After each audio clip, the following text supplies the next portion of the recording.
अब आखिर में आज की तकरीब के सदर जारी रख रहे हैं। General secretary general communist party Pakistan हमारे कॉमरेड जो हैदराबाद से स्पेशल इस तकरीब के लिए तशरीफ लाए, मैं उनको दावत दूंगा कि वो स्टेज पे आए और तस्वीर पेश करें। इम्तियाज़ गाजी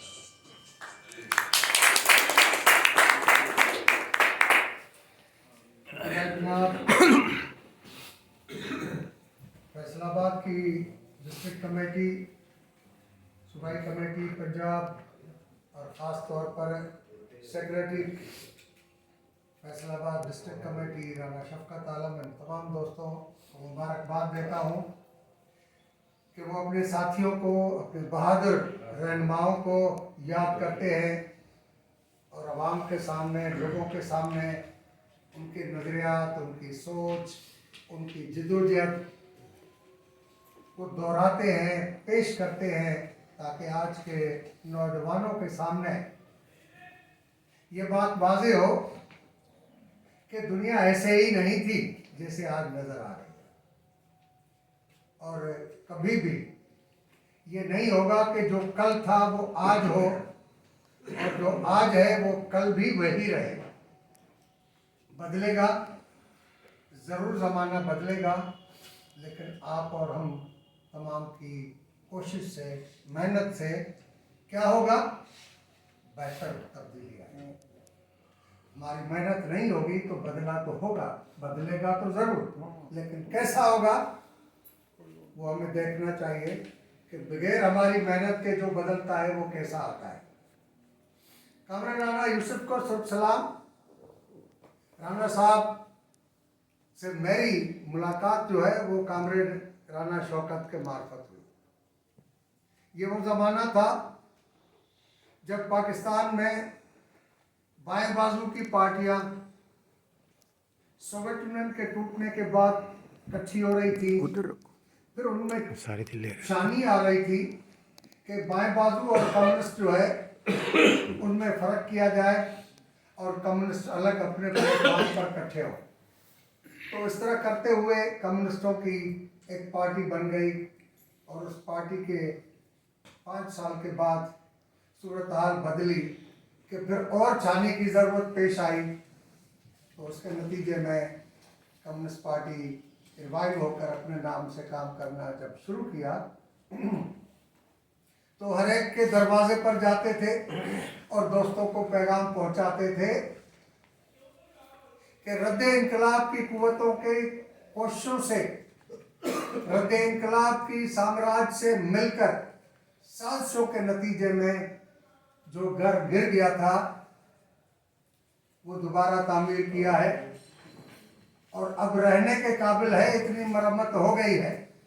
लिहाजा अपने घर में आओ, उसे बसाओ और कब तक पराए घरों में जाके पनाहगीर यहाँ पनाह लेने वाले बन के रहोगे।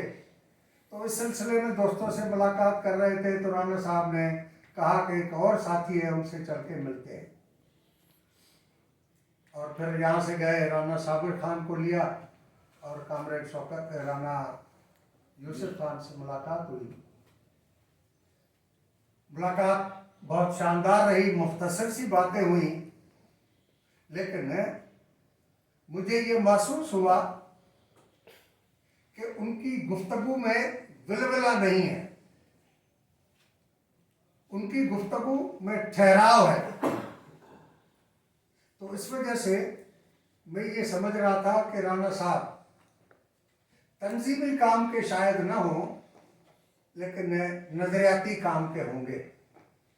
चंद सवालात हुए, सोवियत यूनियन में क्या हुआ, गोरबाचोव के टोले ने क्या किया, स्टालिन के मुतालिक गुफ्तगू हुई और फिर पाकिस्तान में क्या करने की ज़रूरत है, ये बातचीत हुई। और उसके बाद उन्होंने कहा कि मैं सोच के बताऊंगा। और बाद में उन्होंने पैगाम भेजा कि मैं पार्टी को ज्वाइन करना चाहता हूँ। और कामरेड इस तरह कम्युनिस्ट पार्टी का हिस्सा बन गए। कम्युनिस्ट पार्टी का तो हिस्सा बने, लेकिन इस उम्र में क्या किया जा सकता था? बहुत कम लोग हैं जो इस हालत में तंजीमी काम कर सके, लोगों के पास जाए, उनको मुनज़्ज़म करे, पार्टी में लाने के लिए कोशिश करे, फिक्री काम जरूर करते हैं।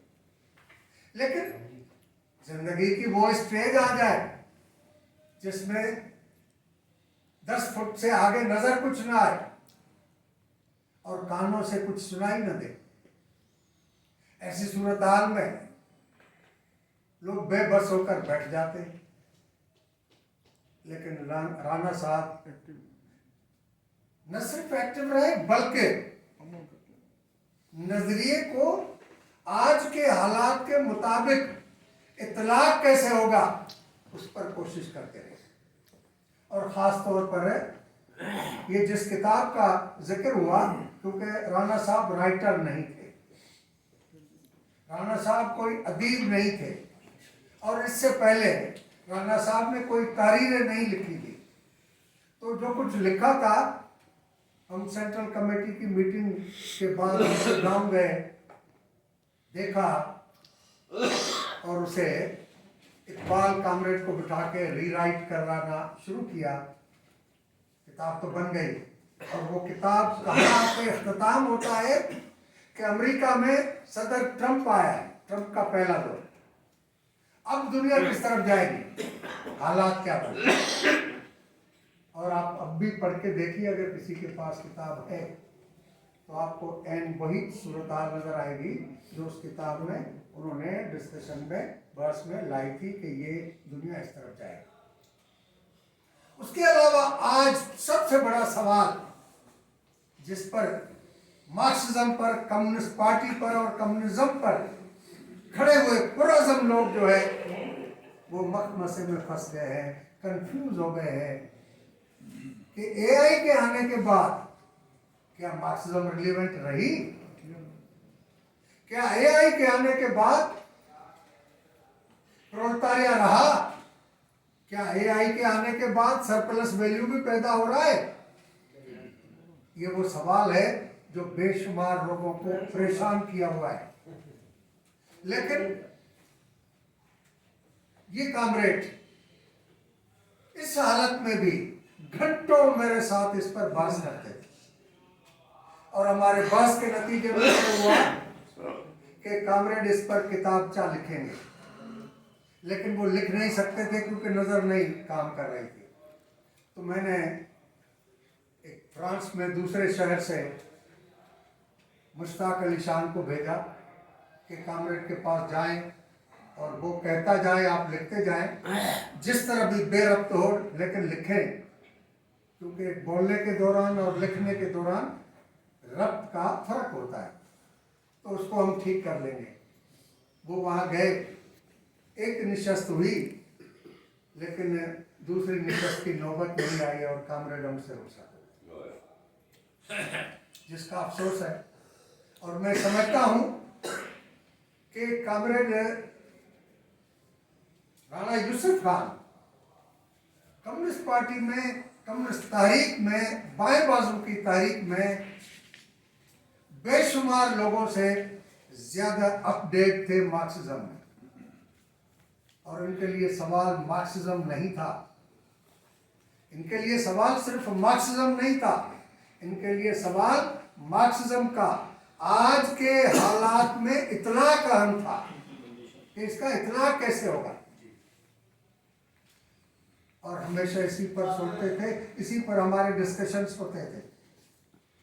मैं बिलाशक सेक्रेटरी जनरल था, कामरेड मेरा बेइंतहा एहतराम करते थे, लेकिन मैं हमेशा उनसे कहता था कि मैं आपकी औलाद की तरह, मैं आपका बेटे की तरह हूँ, और आप मुझे, वो मुझे कहते थे अक्सर कि आप मेरे उस्ताद हैं।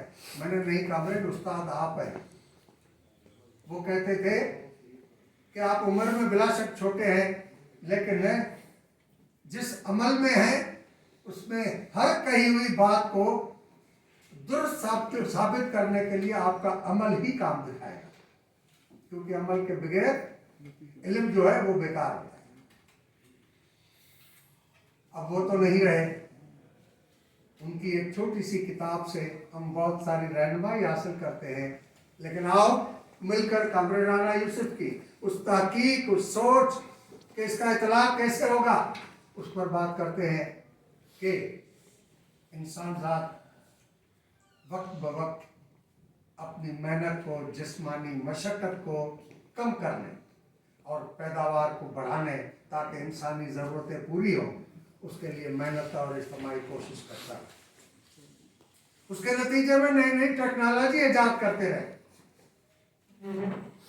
लेकिन टेक्नोलॉजी ईजाद करने वाले ने कभी ये नहीं सोचा था कि ये सरमाएदार के हवाले हो जाएगी और वो इससे गलत तरीके से इस्तेमाल करेगा। आइंस्टाइन ने एटम इसलिए नहीं एक्सप्लोर किया था कि हिरोशिमा और नागासाकी पर गिराया जाए और ईरान पर चढ़ाई हो कि आप एटम बम न बनाएं और खुद हजारों एटम बम बनाएं।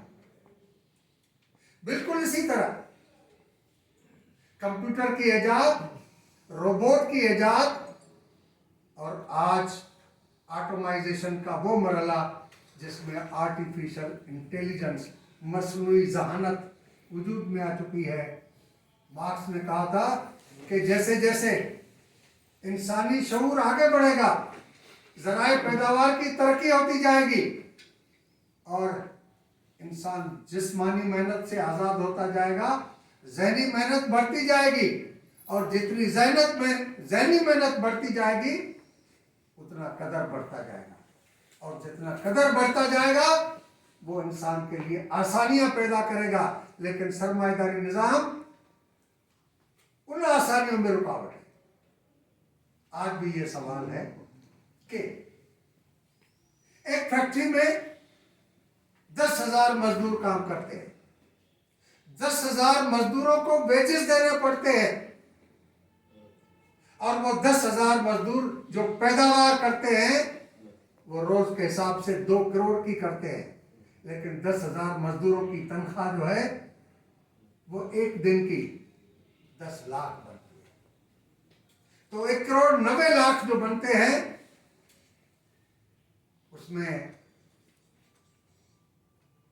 जो रॉ मटेरियल इस्तेमाल हुआ, जो बिजली इस्तेमाल हुई, जो मशीन की घिसाई इस्तेमाल हुई, उस सब को निकाल लें तो नेट के सरमाएदार के पास एक दिन की 1 करोड़ आती है।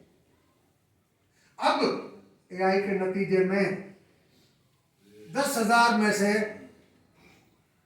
9,900 आदमी निकाल दिए, बल्कि और आगे बढ़े 10,990 आदमी निकाल दिए, 10 आदमी आके बैठ गए और जिस मशीन पर वो काम कर रहे हैं, जिस एआई को, जिस ऑटोमाइजेशन को वो चला रहे हैं, वो मशीन 2 करोड़ पैदा नहीं कर रही, वो रोजाना 10 करोड़ पैदा कर रही है।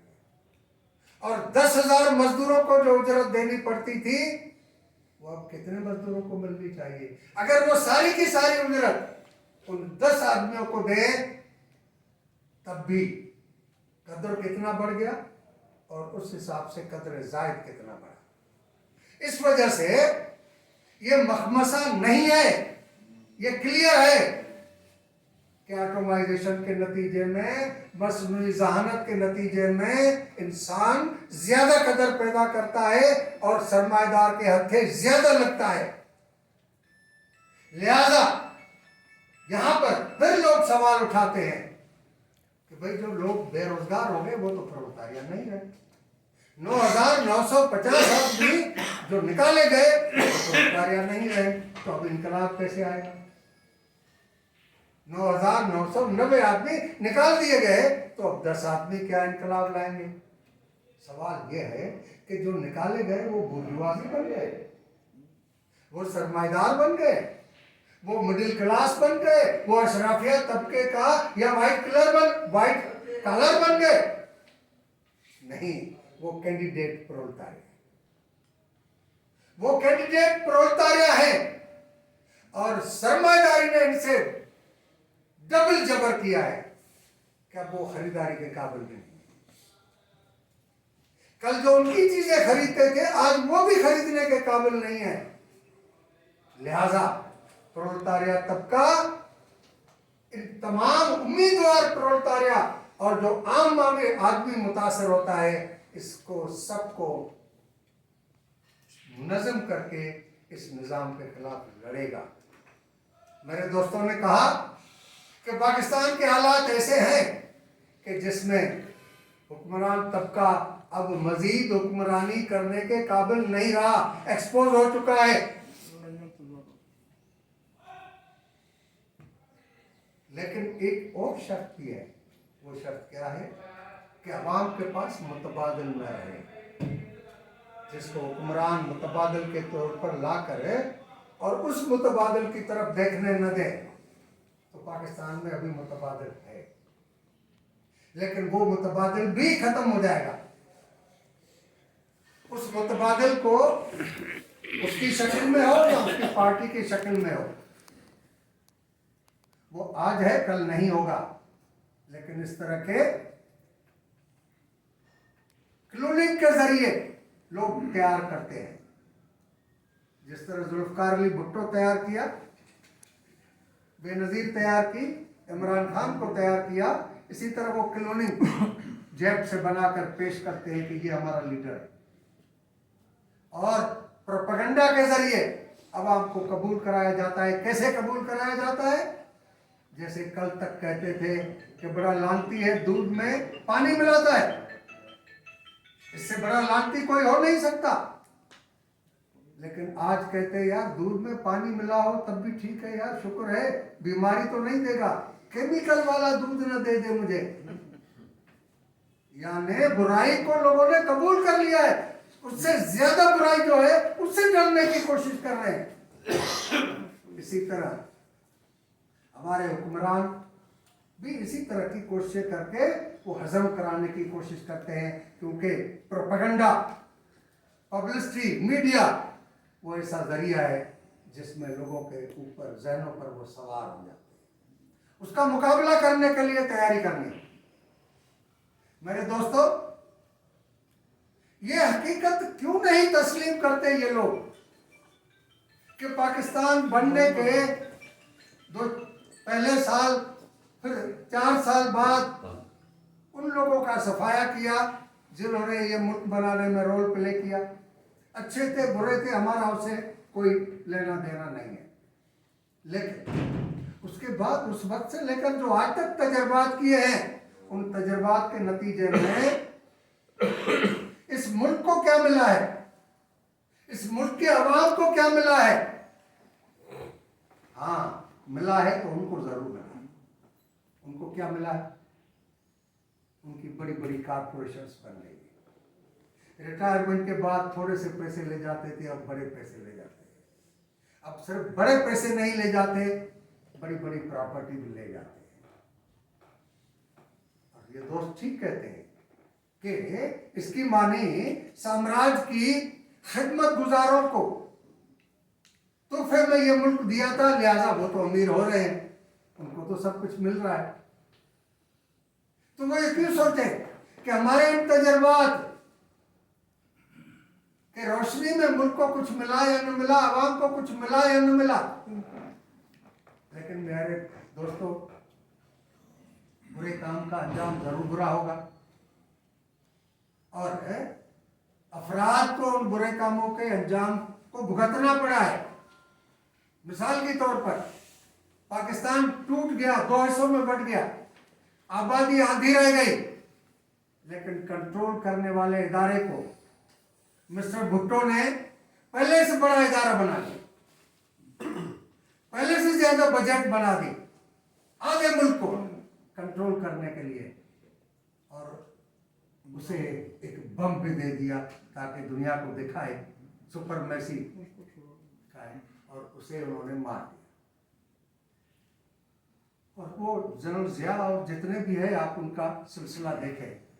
पी का कानून, जुबान बंदी का कानून ऑर्डिनेंस की सूरत में पहले इस गवर्नमेंट से पहले आया था ना, किसके दौर में आया? इमरान खान। और ये अख्तियारात सारे उस तरफ मुंतकिल करने का सिलसिला कब से शुरू हुआ? उन्हीं के दौर से शुरू हुआ। आज वो भुगत रहा है। हमें अफसोस है, हमें अफसोस है कि किसी कैदी किसी सियासतदान और जिसको इस मुल्क का क्रिकेट की आलमी कप जीतने की वजह से कौमी हीरो करार दिया गया, उसको जेल में रखकर यह हालत की जाए। हम कम्युनिस्ट तो भुगतते रहे। हमारे दोस्त ने नज़म पढ़ी, शेर पढ़ा कि हमने खून के कतरे दिए किसको? हम कम्युनिस्टों ने इसको कतरे दिए हैं और किसी ने नहीं दिए।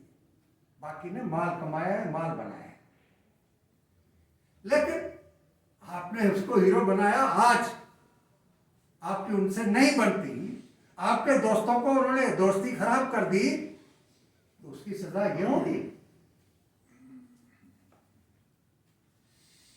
तो आप इस पर गौर करें कि जनाब, अगर इसको लाना, इसको हीरो बनाना, इसको सियासतदान बनाना, इसको पूरे मुल्क के ऊपर सवार करना ठीक था या गलत था? अगर वो भी गलत था तो उससे पहले वाले फैसलों पर गौर करें। कोई फैसला है जो दुरुस्त हो? हम चीख रहे थे कि अमेरिका की दोस्ती दुश्मनी से बुरी है,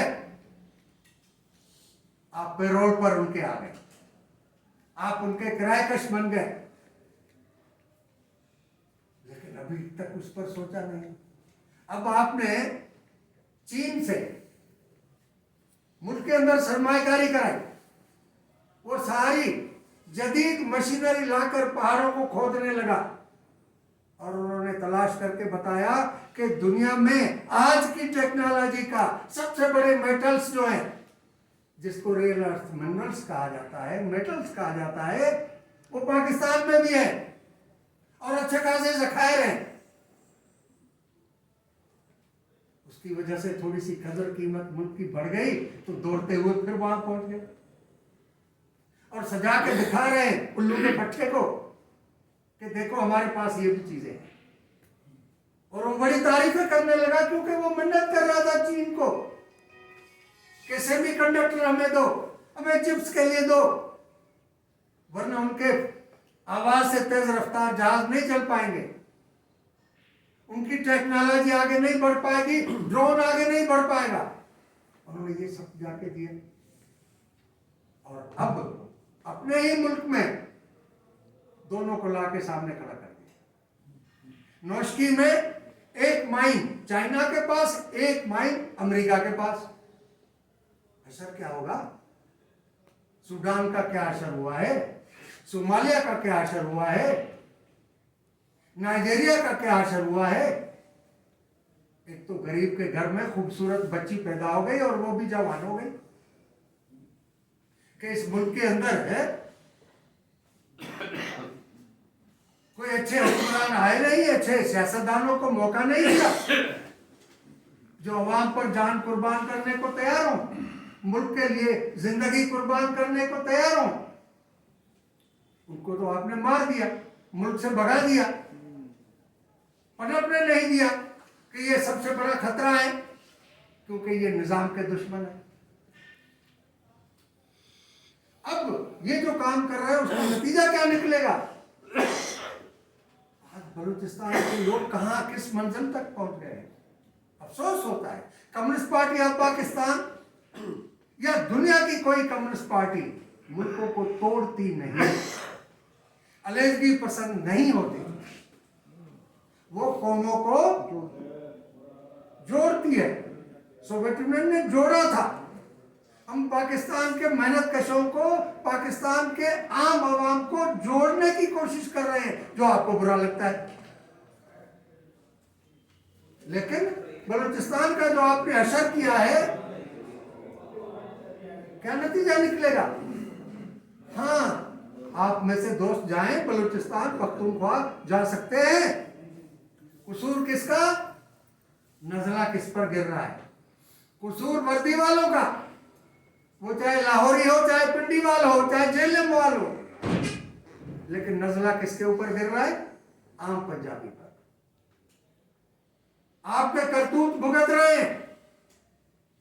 पंजाब का मेहनत कश मजदूर का बेटा 7-6 लाख की तादाद में समंदर की लहरों में डूबता हुआ यूरोप पहुंचता है क्योंकि यहां आपने मायूस कर दिया। उस पंजाबी को मारा जा रहा है तुम्हारे कसूर की वजह से।